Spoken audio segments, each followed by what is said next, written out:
Hey Rebel Rouser, I'm Alan Voivod, and this is Star Wars 7 by 7.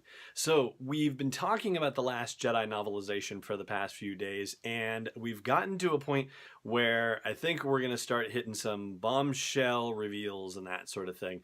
We are breaking into the part of the novel where Luke is going to train Rey, such as that training goes. And the day one training is rather remarkable for something that doesn't actually even happen in the training. It's for stuff that goes on inside Rey's mind leading up to that training. Now, as you'll recall, before she goes out on the ledge with Luke for her first lesson in the Force, she has one of those interactions with Kylo Ren across the stars, and during it he tells her, you can't be doing this, the effort would kill you, and folks have seized upon that as a foreshadowing of Luke putting out that effort to appear on Crate and how that effort killed him. It's, I guess, a fair foreshadowing, I think, because even though what's happening between them is not that, it's some different kind of Force connection that's being engineered by Snoke. Kylo Ren doesn't know that at the time, and Rey has no idea what's happening at the time, so Kylo is considering the possibility that it is this Force projection situation because he can see Rey, Rey can see him, so yeah, I mean, there's a reasonable explanation, so it's foreshadowing that appears in the book, but just doesn't appear in the movie. But as part of that exchange, he tries to get inside her mind again, and she blocks it easily, and as a result of this conversation, she gets to ruminating about stuff that went on with Kylo Ren. And this is the thing that I want to share with you. And I'm actually going to play with you a slightly extended clip from the audiobook. It's about 40 seconds long or so. As she's thinking about how Kylo had her in that chair and was probing in her mind, she remembers how she was able to fight back, and not just fight back, but actually get into his mind too. And so that's where we're going to pick it up. So here we go. Kylo had retreated at finding Rey in his head, had practically fled from her. But that had not been the end of that strange, sudden connection. She had seen more, far more. Somehow, almost instinctually, she knew how he accessed some of the powers at his command, even though she didn't understand them.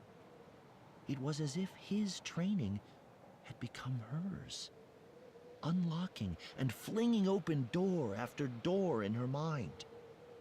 But now, Rey couldn't shut those doors, and she feared what had been set loose.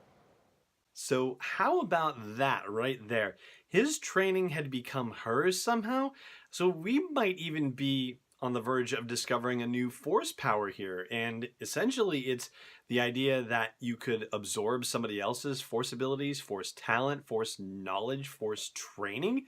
Does Rey have a previously undiscovered Force ability? Or for all I know, this is in the Jedi Path too, and we haven't talked about that yet. But that would be the explanation, potentially, for why she was suddenly so good at using the Force, and she was already skilled with the staff as it was anyway. She was skilled with fighting with weapons, so it's not out of the ordinary that she could be able to do that and bring the lightsaber into play for it. But the fact that she was able to have a command of the Force is all because Kylo Ren basically unlocked it in her, unwittingly so. And then when Snoke is taking Kylo Ren to task about how, some scavenger beat you, well, it's not really that simple after all. And that would also explain how when she sits for the lesson with Luke, how she is able to sense the light and the dark and the life and the death and the peace and the violence and all these things, and how it comes to her so readily because she has absorbed Kylo Ren's Force sensitivity, Force knowledge, Force insight, whatever word phrase you want to use for it, but not his darkness necessarily, but then again also seems to have absorbed a lack of fear of the darkness because of the fact that she was able to go explore the dark place on the island and not even worry about it. As Luke says, you just went straight for it, like you didn't even hesitate.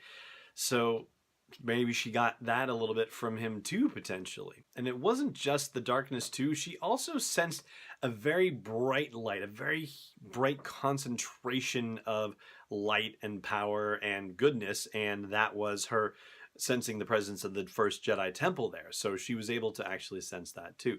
But when she went to the dark and was having trouble dealing with it and getting away from it, the novelization actually says that Luke slapped her to get her awake. And obviously that didn't happen in the movie itself.